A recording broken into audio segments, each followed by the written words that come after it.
ఇక్కడ మామూలు పైన ఊరుతుంది దేనికి అనుకుంటున్నారా? ఈ రోజు మనం ఒక వంటకం చేస్తున్నాం, అదే ఆమ్లెట్ రాయల పులుసు. ముందుగా ఒక బౌల్ తీసుకో, అందులో పసుపు ఉప్పు కారం వేసుకో, అందులో కొన్ని వేసుకుని తీపేసుకుని తర్వాత 3 గుడ్లు పాలవాటు వేసి ఇలాగా అలా అంతా కలిసి వరకు కలిపేసుకోవడమే. మనకి కావాల్సిన రైలు రెడీ చేసి పెట్టేసింది మా అమ్మ రెడీ. ఇక మొదలెడదామా? ముందు గ్లాస్ నూనె వేసేసి అందులో పచ్చిమిరపకాయలు వేసేసి మనం ముందే క్లీన్ చేసి పెట్టుకున్న రైలు అందులో వేసేసి ఇలాగా గరిటతో అటు ఇటు కలిపి ఇలా వేసుకోవడం అనమాట. మనం ముందేసే రైలుకి ఎగిపోయిన తర్వాత కనిపించే రైలుకి అసలు సంబంధం ఉండదు, అదే కామెడీ. ఇప్పుడు మనం ముందుగా ఉరుకున్న ఉల్లిపాయని అందులో వేసేసుకోవడమే, తర్వాత ఉల్లిపాయ వరకు ఇలా తిప్పుకోవడమే. ఇప్పుడు మన స్టార్ ఐటమ్ ఆమ్లెట్ వేసేద్దాం పదండి. అందుకే ప్యాన్ మీద కొద్దిగా నూనె వేసి తర్వాత మనం కలుపుకున్నట్టుకి వెళ్ళి దాని మీద వంచేసి ఆమ్లెట్ రెడీ అయ్యేలోపు మన కూరలోకి అల్లం వెల్లుల్లి పేస్ట్ చేసేద్దాం. ఇలాగా ఆ పచ్చివాసన పోయేంత వరకు మళ్ళీ తిప్పేసుకోవడమే. ఈ గ్యాప్ లో మన ఆమ్లెట్ కూడా రెడీ అయిపోయింది. పులుపు కోసం కొద్దిగా చింతపండు వేసుకోవాలి, కానీ ఇది ఎంతలో అయినా రావట్లేదు, అదే comedy. Finally I got this.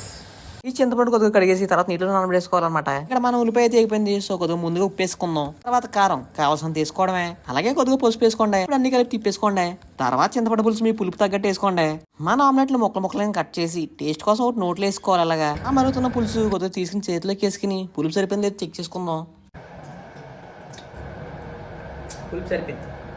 Cut చేసి పెట్టుకున్న గుడ్డు ముక్కలని అందులో వేసుకుని పైన గార్నిష్ చేసుకోవడానికి కొత్తిమీర జల్లేసుకోవడమే. కర్రీ రెడీ అయిపోయింది. ఆ కూర కలుపుకుని గుడ్డు ముక్క ముద్దలో పెట్టుకుని నోట్లో పెట్టుకుని తింటే అమృత అనాల్సింది ఎవడనని మరి కొత్త వెళ్తూ ఉంటాం మరి.